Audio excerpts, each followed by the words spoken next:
right, the next step for me in setting my bow up, before I even really get to the tuning process, is to attach my accessories, including my stabilizer setup. So for stabilizers on this bow, I've got some components which I really like. The first is a Shrewd 8-degree quick disconnect. It's going to go on the front of the riser. I'm going to attach that first, and then put the mount onto the front bar, which I've got a 12-inch front bar for this setup. It's an AAE Mountain Series 12-inch front bar. It's got 3 ounces of weight on the front, and I'll show you that as I put it on. And then I am going to put a back bar on this bow as I build it out. My back bar bracket attachment, I'm going to use this Shrewd Atlas V-bar bracket attachment, which is going to bolt into the back of the riser here.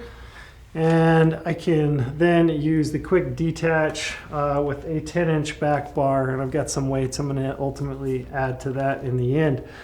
I'll end up tinkering with the the degree of the back bar and the location of it, whether that's farther out from the bow or up as I go through the tuning process. But that's my next step, is to kind of attach my stabilizers, and then after that I'll put my side on, and then I'll start in the tuning process.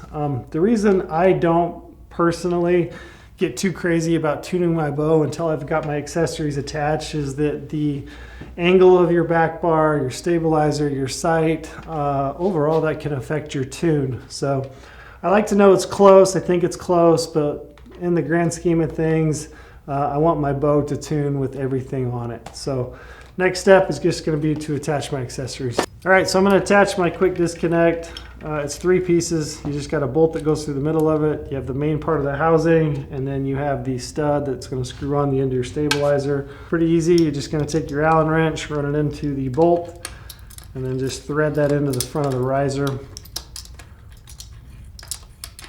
All right, so when I set my quick disconnect up, I like the stud to face up. I don't think that it matters too much. If you do get an angle on it, you may have your bar kick out a little bit of an angle, especially when you're using a offset. If you're using a straight one, it's not going to matter that much. But if you have a offset like this one does, 8-degree, if you change the angle of this, it's going to change the angle of your bar as you move that. So you want to be aware of that. Just to start out, I'm just going to set mine in where it's facing exactly straight up. So I got that tightened in. I'm just going to get my stabilizer now. This is one of my very favorite stabilizers that we have in the GOHUNT gear shop. It's this Mountain Series stabilizer from AAE. It's a micro diameter, it's small, it's really good in the wind, bucks the wind, which is great. So like I said, next step, you're just going to take the threaded end of your stabilizer, screw that on a little ways, and then you can just drop that into the receiver and then just finger tighten this in. The great thing about a quick disconnect on a front stabilizer is it allows you to very easily remove your front bar if you want to carry your pack on your backpack, or if you're just trying to get around in your car, your vehicle, and you don't want to deal with it or put it in a bow case, you can very easily remove your front stabilizer. So you can see how easy that works. You just half twist out, pop it out. Okay, next step is I'm going to attach my sidebar bracket, which is the Shrewd Atlas bracket. So this comes with a variety of bolts, different lengths, depending on the bow that you're going to attach this to. It also comes with this neat little washer. This washer's flat on 2 sides. It's just going to slide inside the front here. You're going to run the bolt through it, and then it's a simple attachment. You're just going to slide this bracket up against the back of the riser, and just start that with your fingers.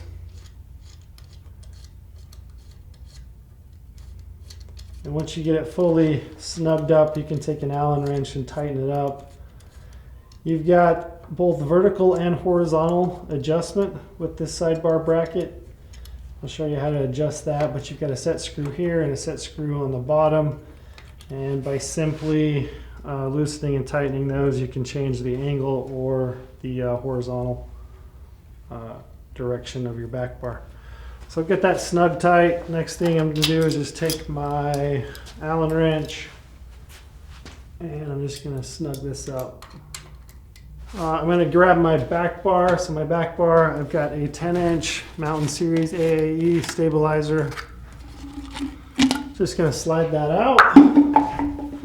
This back piece, again, it's a quick disconnect. So you've got a quick disconnect here. It also has a little washer. You're going to slide the washer on closest to the stabilizer. And that washer ends up threading right up against the inside of your back bar. Just like that. And I can just simply screw that in if I want to and snug the whole thing up. Get that finger tight. So with this back bar bracket, you can see you can change the angle. You can also change the angle of it horizontally. Before I get too crazy, I'm just going to kind of snug it up. Like I said, a lot of this is going to be on how the bow feels, a full draw, how it aims, also how it tunes. You know, your back bar, your front bar, everything's going to impact your bow, the way it holds, and also the way it tunes. So I'm not going to do anything too crazy before I set the rest of the bow up. I'm going to get it all completely set up, and then I'll tune the bow, and then I'll start playing around with some of the accessories. The last step is going to be to attach my sight. The sight that I've chosen for this setup is a B3 Exact Comped Hunter. This is a new sight to our gear shop. B3 makes really nice releases. This is the first sight that I've had a chance to play with. It's a 5-pin slider sight, so I'll be able to sight this bow in for 20 through 60 and then use my 60-yard pin as my floater for those extended yardages, 70, 80, 90, 100. I do like the travel in this thing. It's actually really super smooth. It does have a lot of great features. I'm not going to worry too much about leveling the first, second, and third axis. I'll go through that in another video. To attach this sight, it's really easy. It's got the base plate here, which is at the back, and then I've got a couple of attachment bolts. All you're going to do is just pop those through and just attach them to the sight bracket here on the back of the bow. So the points where you attach your sight are here on the back of the riser. This is a simple process. You're just going to run the screws into that come with the sight. You don't have to snug them up too tight. Just go ahead and firm both of those in, and at that point you have your sight mounted on your bow. This B3 sight, it does have a dovetail quick attachment, so it's got a screw here on the back of it. I can just loosen that with my fingers, and I can actually slide this sight in or out. I can take it completely off if I need to. There are holes that are marked here, so you can find the exact location every single time you put your sight on. That makes it nice to be able to line up to your aperture of your peep, so you can move that farther away if you need to line the peep up, or closer to it if you're using a larger peep. It just makes it nice, that little dovetail attachment on that sight. So I've got my sight attached, my stabilizers, I got my peep in, D-loop, rest, everything is done. The next step for me would be to move on to tuning. So my preferred method of tuning is going to be paper tuning. I typically start with that. I may do a little bit of bare shaft tuning. The big ones for me are going to be paper tuning, and then how does this bow shoot a fixed blade broadhead, or the broadhead I intend to hunt with, out at extended distance. Typically, if I can get a bow to paper tune, I don't really have any issues with getting a broadhead to fly at distance.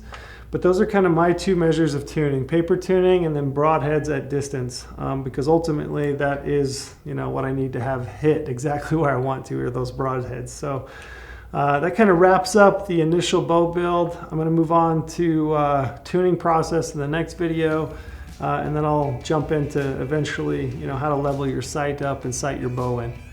So that's it for now. Check back later.